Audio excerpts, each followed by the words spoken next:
呢個故事叫做小芬和行李箱，撳一下就去到第1頁。每次聽到鈴聲，你就撳一下去下一頁。好啦，我哋開始啦。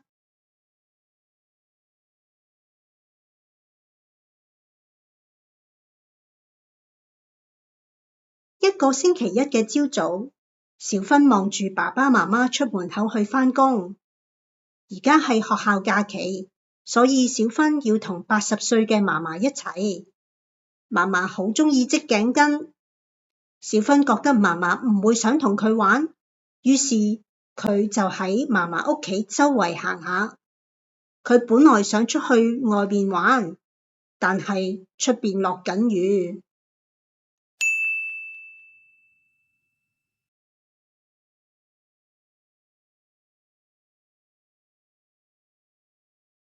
當小芬返到客廳嘅時候，嫲嫲已經瞓着咗。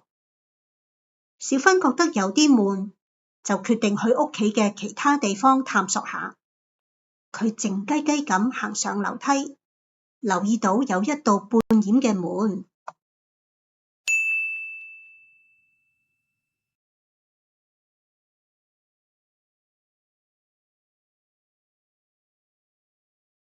佢偷偷地望入去，見到一個舊行李箱。小芬好好奇咁打開個行李箱，發現入面有各種表演嘅衫、舊首飾同相簿。佢忍唔住爬入個行李箱，想睇清楚啲。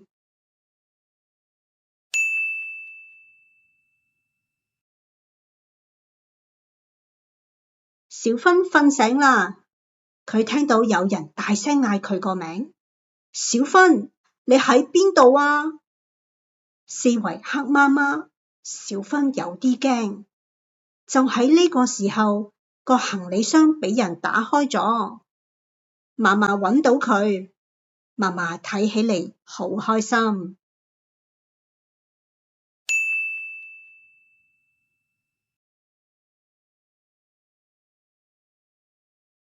樓下，爸爸媽媽已經喺度等緊。小芬問可唔可以喺嫲嫲屋企過夜，因為仲有好多寶物等住佢去發掘。爸爸媽媽覺得呢個主意好好，佢哋多謝嫲嫲照顧小芬，然後就返屋企啦。